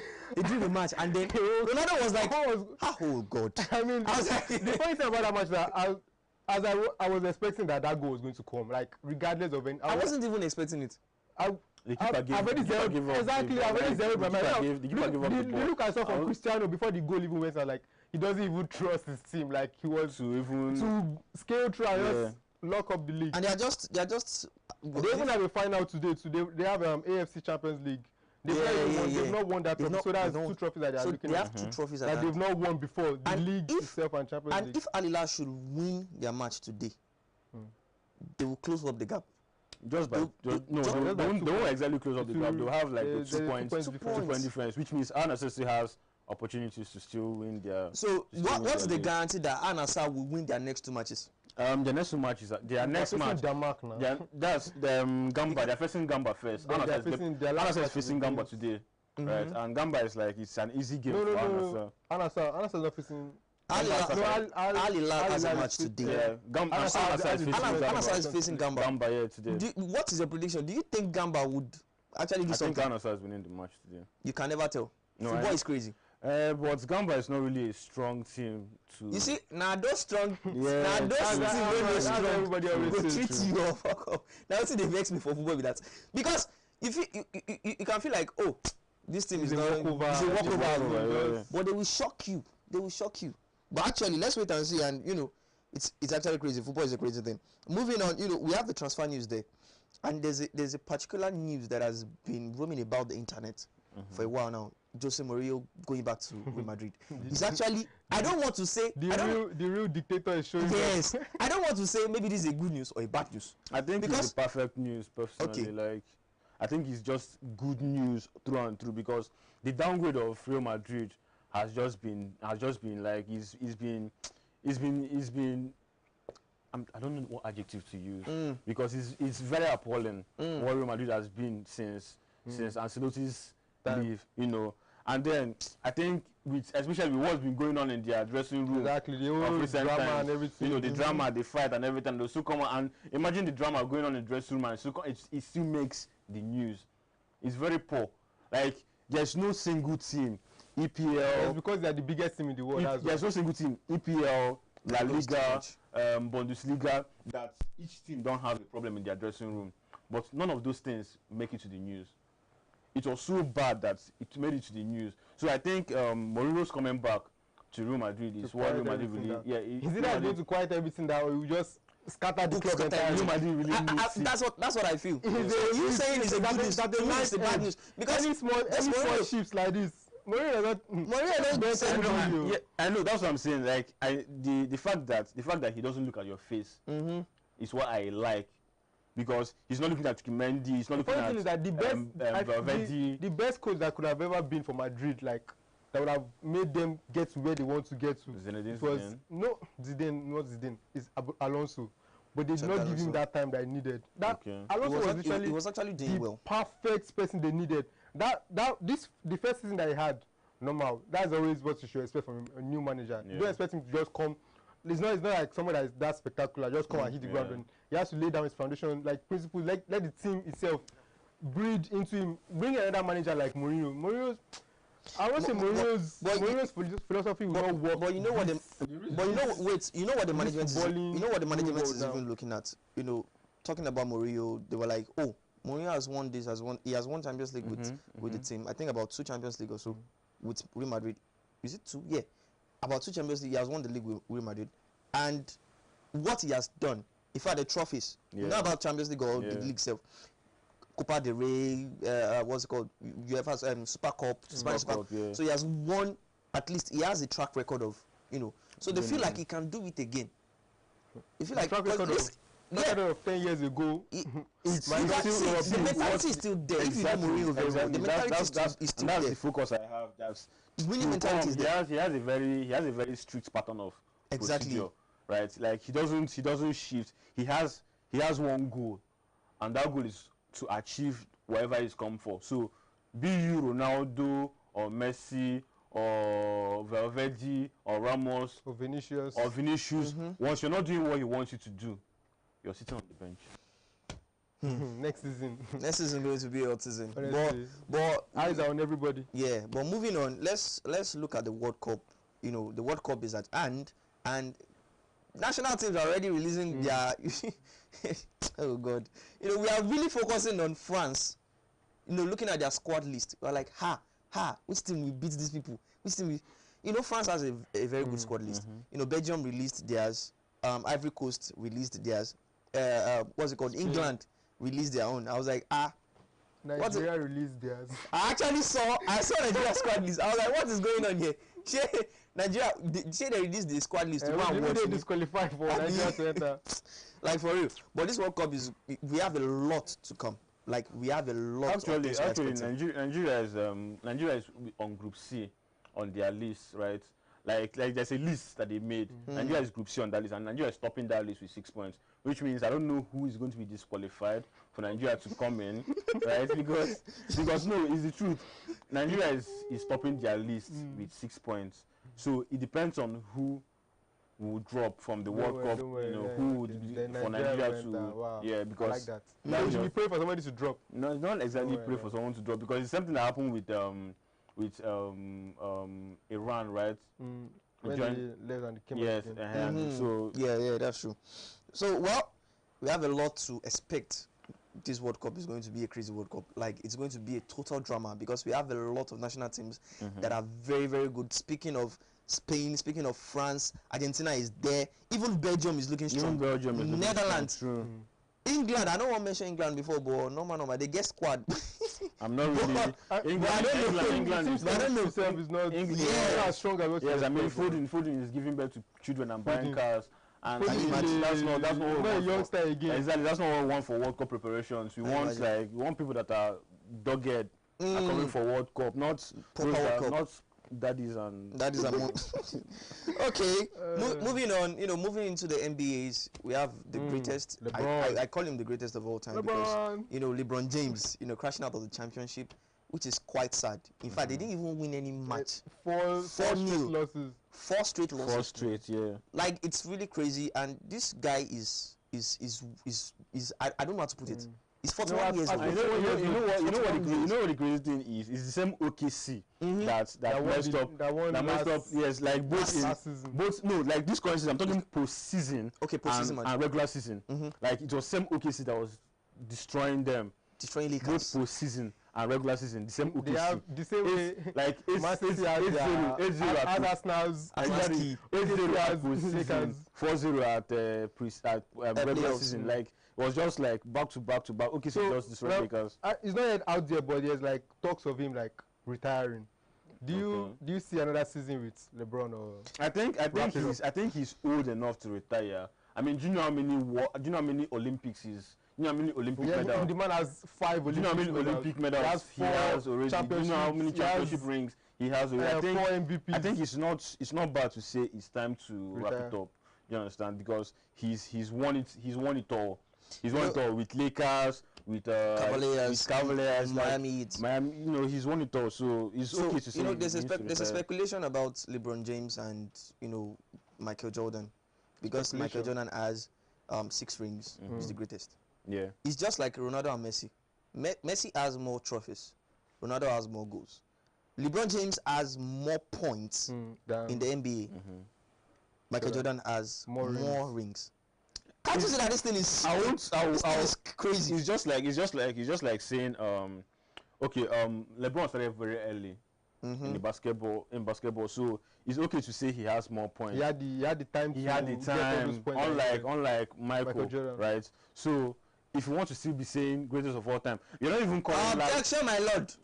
Objection, my lord. Even if Michael Jordan should start the NBA early, do you think Michael Jordan would have that point that LeBron? LeBron not the same way that somebody had 100 points in one game. Yes, but I'm not disputing all those things because just like Kobe Bryant, right?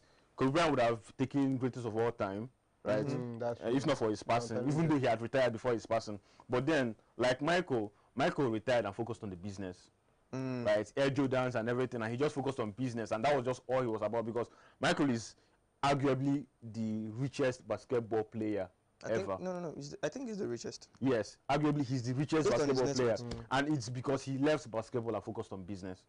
You know, all the Air Jordans and all the signatures and everything. So if you're saying greatest of all time, actually Michael is greatest of all time. To you. He's the greatest. To you.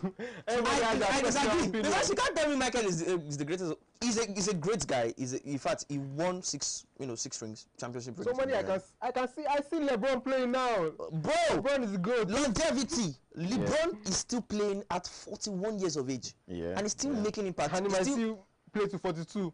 That's the thing. Why not? So can Jordan do that?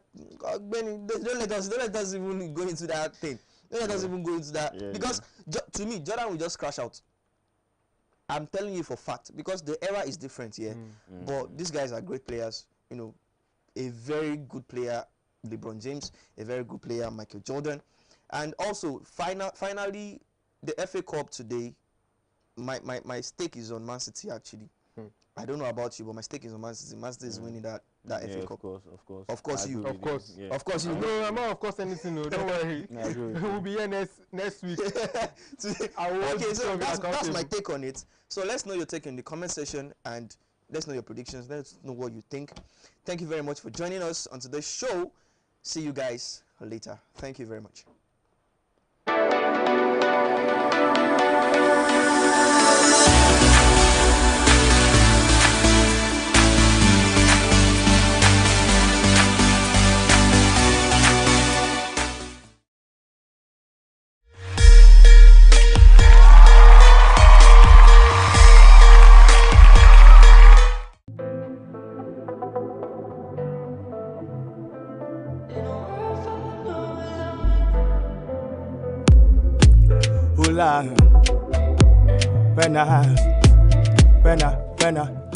When I shoot my shot, the end stop. See me with a girl, you know she fine. Waiting line, it's my time now. I like it when she nice and clean, so we can get messy. Don't blow my phone, don't text me. On the right side like I'm f***ing messy. Pause. Won't want me, when you won't want me. I'm in San Francisco, jamming. I'm on the phone with chicks from Germany. Bumper to bumper, just don't tag me. Speeding on the highway, catch me if you can. Come closer, that's my song, she's jamming.